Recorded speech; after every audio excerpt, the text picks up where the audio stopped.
हरे कृष्णा, राधे राधे, जय श्रीमन नारायण। कैसे हैं आप लोग? आशा करते हूँ कि आप सभी अच्छे होंगे। भगवान विष्णु और माता रानी की कृपा आप सदैव पर बनी रहे।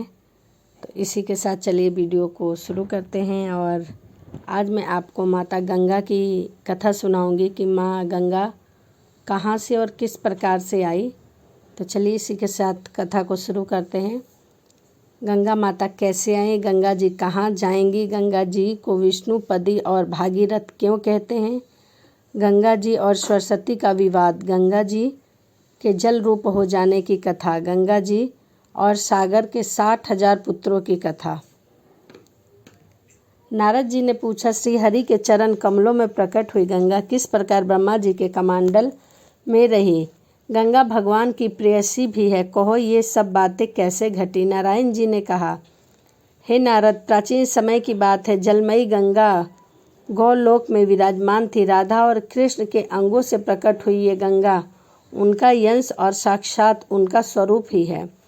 जलमयी गंगा को अधिष्ठी देवी अत्यंत सुंदर रूप धारण करके भूमंडल पर पधारी। तब गंगा कुछ लज्जा भाव से भगवान श्री कृष्ण के पास विराजमान हो गई। इतने में असंख्यक गोपियों के साथ राधा भी आ गई।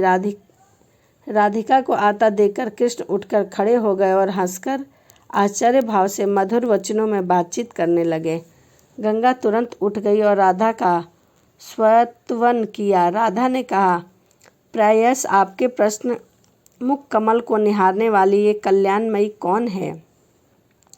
इसके मन में मिलने की इच्छा है। आपके मनोहर रूप ने इसे अचेत कर दिया है। इसके सब अंग पुलकित हो रहे हैं। राधा ने साध्वी गंगा से भी कुछ कहना चाहा। गंगा योग में प्रवीण थी। गंगा को योग से राधा का मनोभाव भी ज्ञात हो गया। अतः बीच सभी में ही अंतराध होकर वे अपने जल में प्रविष्ट हो गई। तब सिद्ध योगियों राधा ने योग से इस रहस्य को जानकर उस जल स्वरूप ने गंगा को अंजलि में उठाकर पानी पीना आरंभ कर दिया। ऐसी स्थिति में राधा का अभिप्राय भी गंगा में छिपा न रह सके। अतः भगवान श्री कृष्ण के शरण में जाकर लीन हो गई। तब राधा ने गंगा को गौलोक, बैकुंठ लोक तथा ब्रह्मलोक आदि सब जगहों में ढूंढा, परंतु वह कहीं न मिली।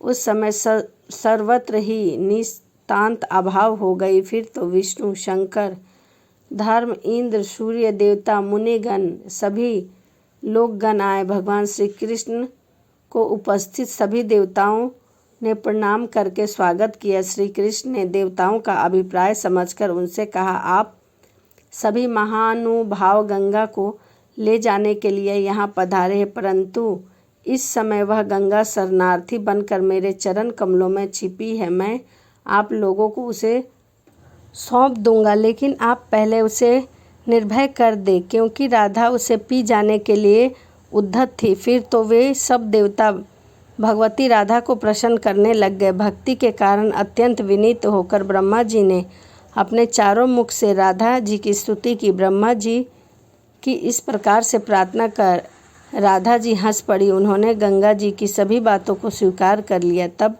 गंगा श्री कृष्ण के पैर के अंगूठे से नग्राह से मिलकर विराजमान हो गई। ब्रह्मा जी ने गंगा जी को उस स्वरूप में कमंडल में रख लिया। भगवान शंकर ने उस गंगा जल को अपने मस्तक पर स्थान दिया। इसके पश्चात ब्रह्मा जी ने गंगा को राधा मंत्र की दीक्षा दी। गंगा ने सभी उचित नियमों से राधा की पूजा करके बैकुंठ के लिए प्रस्थान किया।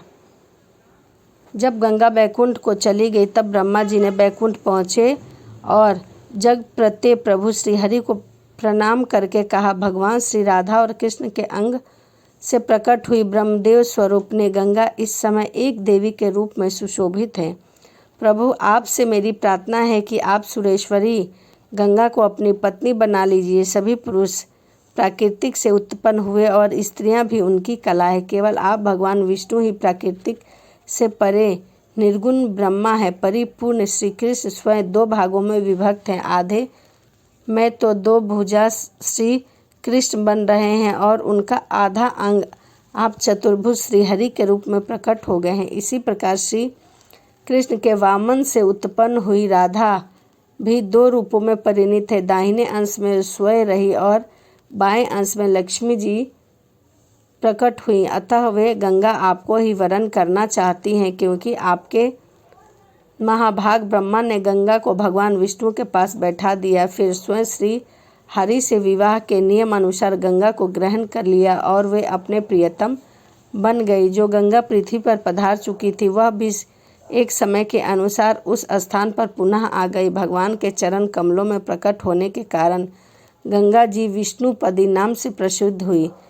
तब वे गंगा माँ विष्णुपदी नाम से जाने लगी। श्री नारायण जी बोले, विष्णु ने साधिन्य में रहने वाली यही गंगा और सरस्वती अभिशप्त होकर भारत के नदी रूप में बहती है। इस नदी का सेवन करने वाले जन्म गुणी और विद्वान बनते हैं। नारायण जी ने कहा, देवर्षि विष्णु भगवान की 3 पत्नियां लक्ष्मी, गंगा और सरस्वती हैं। एक बार विष्णु जी ने गंगा से प्रतिवर्ष विशेष अनुराग और लगाव दिखाया तो सरस्वती के मन में ईर्ष्या भाव उत्पन्न हो गई। सरस्वती ने तीनों पत्नियों के प्रति समान अनुरक्त न रखने से आयोजित सिद्धांत की उपेक्षा करने पर और गंगा के प्रति पक्षपात और आसक्ति दिखाने के लिए अपने पति विष्णु जी को खड़ी खोटी सुनाने लगी। सरस्वती गंगा को भी आड़े हाथों लेकर उसे दुर्वाचन कहने लगी। विष्णु जी पत्नी के इस कलह को देखकर प्रसाद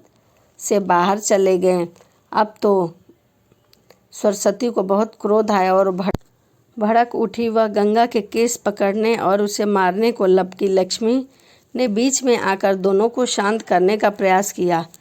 इस पर सरस्वती ने लक्ष्मी को भी गंगा की सहायिका मानते हुए उनका अपमान किया और उसी बीच में आने के कारण उसे वृक्ष हो जाने का भी श्राप दिया। इधर गंगा अपने कारण निरपराधी लक्ष्मी को दंडित होते हुए देखकर अत्यंत क्षुब्ध हो गई और उसने सरस्वती को भूतल पर नदी हो जाने का श्राप दिया। सरस्वती भी पीछे नहीं रही। उसने गंगा को मृतक की अस्थियां ढोने वाली नदी बताकर पृथ्वी पर बहने को श्राप दिया। तब विष्णु जी अपने पार्षदों सहित लौटे तो उन्होंने अपनी पत्नियों में परस्पर कलह और श्राप आदि देखकर पूरा पता लगाया। विष्णु जी ने लक्ष्मी जी को शांत वृत्ति, सहनशीलता और उदारता को देखकर केवल उसे ही पत्नी रूप में अपने पास रखा उचित समझा। विष्णु जी ने गंगा और सरस्वती का त्याग करने का निश्चय किया। वियोग की स्थिति से व्यवस्थित होकर दोनों ही कतार स्वरों में शापों को शीघ्र निपटने का उपाय पूछने लगी। विष्णु ने उन्हें बताया कि गंगा तो नदी रूप में स्वर्ग, भूलोक और पाताल लोक में त्रिपथा होकर बहेगी और उसका स्थान शिव जटा में भी होगा। अंश रूप में वह स्वर्ग में भी मेरी पत्नी बनकर रहेगी। सरस्वती प्रधान रूप में पृथ्वी तल पर रहेगी और अंश रूप में मेरे पास लक्ष्मी तुलसी वृक्ष बनकर मेरे शालिग्राम पति व्रत ग्रहण करेगी। स्वरूप से विवाह करके समग्र और अस्थायी रूप से मेरा पतिव्रत्य ग्रहण करेगी। दोनों देवियां शाप अनुसार नदी से पृथ्वी पर आई। गंगा ने नदी रूप में पृथ्वी पर आने की कथा संबंध में पृथ्वी का स्रोत में जो जल दिखाई देता उस सर का स्वामी सरस्वती कहलाई और सर स्वान की पत्नी होते ही सरस्वती कहलाएं। सरस्वती नदी तीर्थ रूपा है और वो पापियों के पाप को नाश करती है। अग्नि के समान है वे वत्स। यहीं गंगा और सरस्वती साप से भूलोक में नदी बनकर बहती है। राधा कृष्ण के शरीर से उत्पन्न उनके स्वरूप को दर्शन करने वाली गंगा अत्यंत पवित्र, सर्व सिद्धिदाता और तीर्थ रूपा नदी है। तो ये माता गंगा की कथा थी कि माता गंगा की उत्पत्ति कैसे हुई और वो किसकी पत्नी बनी। आगे की कथा मैं आपके साथ कल अगली वीडियो में शेयर करूँगी, क्योंकि वीडियो बहुत लंबी हो जाएगी। तो चलिए इसी के साथ कथा को समाप्त करते हैं और मिलते हैं अगली वीडियो में। राधे राधे, जय श्रीमन नारायण।